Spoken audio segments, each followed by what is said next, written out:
Таджикская диаспора призвала мигрантов не гулять по вечерам. В Хабаровском крае националисты окружили общежитие мигрантов и поставили им ультиматум. После теракта правозащитники получают тысячи жалоб от мигрантов, 2500 за последние несколько дней. МИД призвал киргизстанцев воздержаться от поездок в Россию. Ну и, собственно, эта вся история, она продолжается и продолжается. Я не сказала бы, что до этого момента не было ксенофобии на территории России, каких-то там антимигрантских, каких-то таких настроений. Тем не менее, сейчас, по-моему, опять она достигла своего пика. И это новости буквально там 1-2 дней. Это не там, чтобы мы там, знаете, месяц на это все смотрели. Нет, это 1-2 дня. Вопрос, как это может повлиять на Россию, повлияет ли? И, собственно, да, там мигранты могут уехать.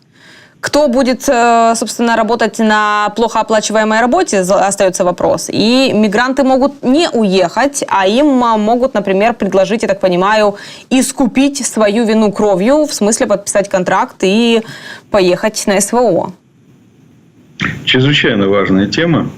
Вы знаете, Екатерина Валерьевна, здесь на самом деле это штука, которая имеет очень много последствий самых разных. Во-первых, я просто предлагаю обратить внимание на масштаб проблемы.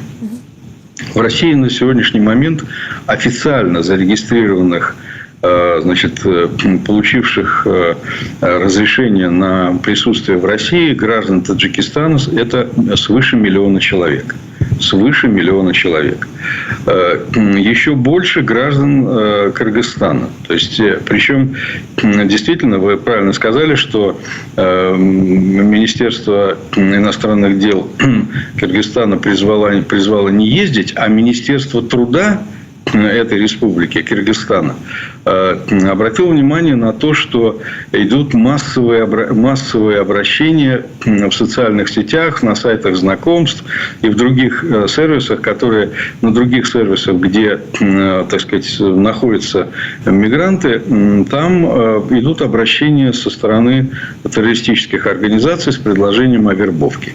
И когда вы говорите, что идут, там, мигрантам предлагают уехать, мигрантам там угрожают, им идет другое предложение, очень такое выгодное, за фантастические для мигрантов деньги, потому что, ну, например, те же самые там, 200 тысяч, 500 тысяч, а то и 1 миллион, предложенные мигрантам, это совершенно фантастические для них суммы, и им предлагается, так сказать, поучаствовать в терроре. То есть, на самом деле, речь идет о продолжении этого банкета террористического.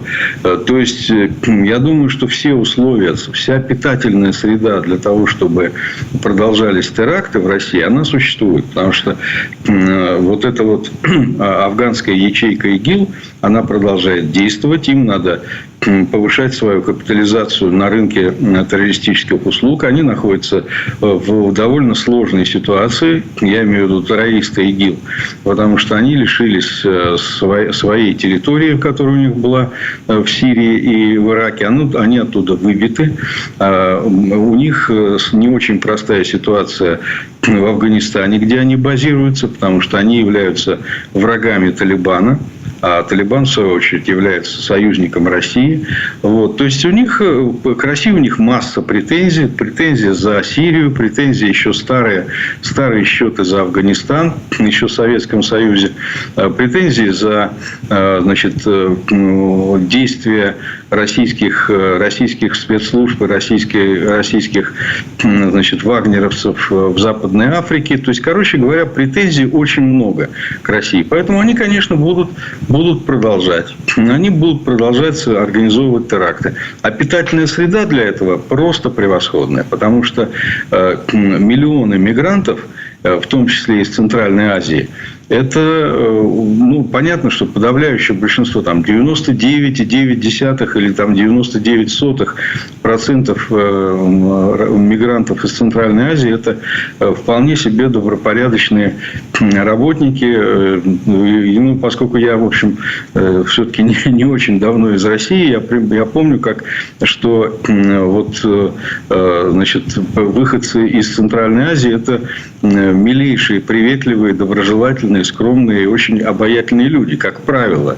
Там, я не сталкивался с какими-то агрессивными. Если мои соотечественники, так сказать, проявляли себя по-разному, ну, дело житейское, разные люди, то среди мигрантов я никогда не сталкивался с агрессией там, и с какими-то негативными проявлениями. Но понятно, что в семье не без...